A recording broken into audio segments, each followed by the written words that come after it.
Hello friends, எல்லாருக்கும் வணக்கம். இன்றைக்கி நம்ம நிக்கீஸ் கிச்சனில் பருப்பே போடாமல் ரொம்பவே சிம்பிளாக பட் டேஸ்ட் வைஸ் ரொம்ப சூப்பராக இருக்கிற அருமையான சாம்பார் எப்படி பண்ணுறதுன்னு பார்க்கலாங்க.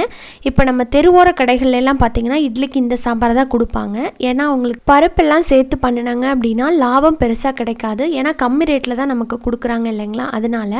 பட் டேஸ்ட்டு ரொம்பவே நல்லாயிருக்கும். இது எப்படி பண்ணுறது, இதுக்கான அளவுகள் என்னென்ன அப்படிங்கிறத பார்த்துடலாமா? வாங்க வீடியோக்குள்ளே போகலாம். முதல்ல பார்த்தீங்கன்னா ஒரு குக்கரில் தக்காளி சேர்த்துக்க போகிறேன். நான் இன்றைக்கி 4 தக்காளி சேர்த்துக்கிறேன். தக்காளி எல்லாத்தையுமே இந்த மாதிரி ஒரு எக்ஸ் சிம்பிள் மாதிரி போட்டு வச்சுருக்கிறேன், கட் பண்ணி வச்சுருக்கிறேன். அப்போ வந்து பின்னாடி வந்ததுக்கப்புறம் தோலை உரிக்கிறதுக்கு ஈஸியாக இருக்கும் அப்படிங்கிறதுக்காக. அடுத்ததான் இதில் பார்த்தீங்கன்னா ரஃபாக சாப் பண்ண ஒரே ஒரு பெரிய வெங்காயம், கூடவே 2 பல்லு பூண்டு, அப்புறமா ஒரே ஒரு பச்சை மிளகா. காரத்துக்கு தகுந்த மாதிரி நீங்கள் பச்சை மிளகா சேர்த்துக்கலாம். நான் வந்து 1 தான் சேர்த்துருக்குறேன். கூடவே 1/2 டீஸ்பூன் அளவுக்கு மஞ்சத்தூள், அப்புறமா வீட்லேயே அரைச்ச சாம்பார் பொடி 1 டீஸ்பூன். இது எல்லாத்தையுமே சேர்த்துட்டு இந்த குழம்புக்கு எவ்வளோ தண்ணி தேவையோ அந்த அளவுக்கு தண்ணி நீங்கள் இந்த டைமில் சேர்த்துக்கலாம். இதே தண்ணியிலே எடுத்து நம்ம சாம்பார் வைக்கும்போது சூப்பராக இருக்கும் டேஸ்ட்டு. அதனால் தண்ணி கொஞ்சம் அதிகமாகவே சேர்த்துக்கோங்க. அப்புறம் தேவையான அளவுக்கு உப்பு சேர்த்துட்டு நம்ம இந்த தக்காளி வெங்காயம்லாம் நல்லா வெந்து வர அளவுக்கு மூடி போட்டு விசில் விட போகிறோம். ஒரு 2 விசில் வச்சோம் அப்படின்னா சரியாக இருக்கும்.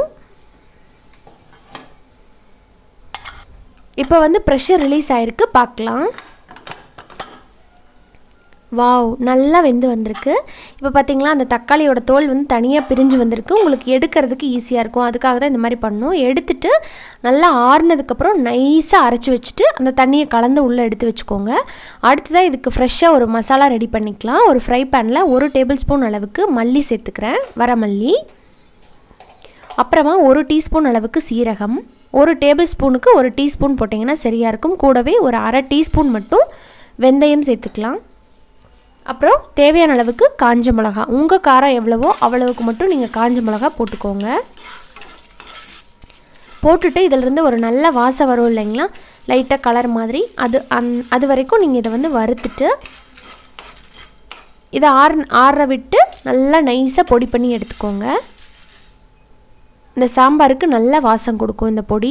அடுத்ததாக சாம்பார் பண்ணுறதுக்கு ஒரு கடாயில் 1 டேபிள் ஸ்பூன் அளவுக்கு ஆயில் போட்டுக்கோங்க. ஆயில் சூடானதும் 1/2 டீஸ்பூன் அளவுக்கு கடுகு வந்து நல்லா பொரிஞ்சதுக்கப்புறம் இதில் ஒரு 1/2 டீஸ்பூன் சீரகம், ஒரு 1/4 டீஸ்பூன் அளவுக்கு வெந்தயம், இது போட்டதுக்கப்புறம் கருவேப்பிலை போட்டுக்கலாம். கருவேப்பிலை சேர்த்ததுக்கப்புறம் ஃப்ளேமை வந்து லோவில் வச்சுருங்க. வச்சதுக்கப்புறம் ஒரு 1/4 டீஸ்பூன் அளவுக்கு பெருங்காயத்தூள் சேர்த்துக்கோங்க. அதுக்கப்புறமா ஒரு 20 போல் சின்ன வெங்காயம் சேர்த்துட்டு நல்லா வதக்கி விடுங்க. சின்ன வெங்காயம் நல்ல டேஸ்ட் கொடுக்கும், கண்டிப்பாக சேர்த்துக்கணும் சாம்பார் எது பண்ணாலுமே. ஒரு கண்ணாடி பதம் வர அளவுக்கு வதக்கிக்கோங்க. இந்த மாதிரி வந்ததுக்கப்புறமா நம்ம அரைச்சி தண்ணி கலந்து வச்சுருந்தோம் இல்லைங்களா, அந்த வெங்காயம் தக்காளி விழுது அதை சேர்த்துக்கலாம்.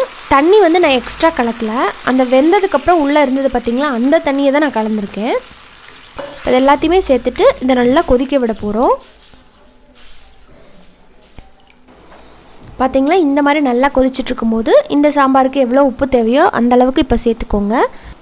அடுத்ததாக ஃப்ரெஷ்ஷாக அரைச்சி அந்த சாம்பார் பொடியிலேருந்து 2 டீஸ்பூன் மட்டும் நான் இந்த டைமில் சேர்த்துக்கிறேன். எக்ஸ்ட்ரா இருந்தது அப்படின்னா நீங்கள் மறுபடியும் இந்த மாதிரி டிஃபன் சாம்பார் பண்ணுறப்ப நீங்கள் அந்த பொடியை யூஸ் பண்ணிக்கலாம். நல்லா வாசமாக இருக்கும். ஒரு டப்பாவில் போட்டு வச்சுக்கோங்க, ஃப்ரிட்ஜில் கூட நீங்கள் வச்சுக்கலாம்.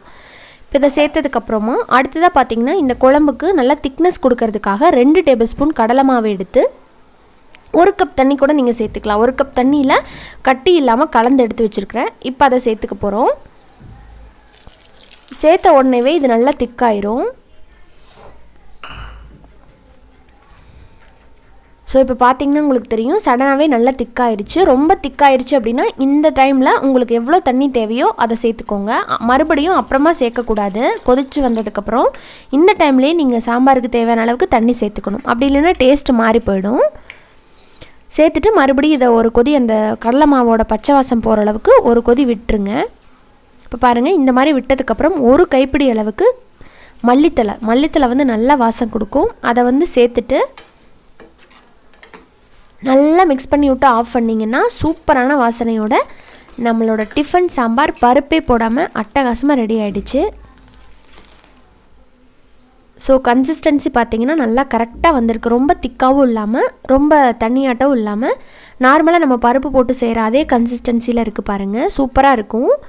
ஸோ இதே அளவுகளோட இந்த டிஃபன் சாம்பாரை நீங்களும் உங்கள் வீட்டில் செஞ்சு பாருங்கள். இந்த மாதிரி நல்லா பஞ்சு மாதிரி இட்லி சுட்டுட்டு அதோட இந்த சாம்பாரை ஊற்றிட்டு கூடவே தேங்காய் சட்னி இருந்தது அப்படின்னா அதோட தொட்டு சாப்பிட்டிங்கன்னா செமையாக இருக்கும்.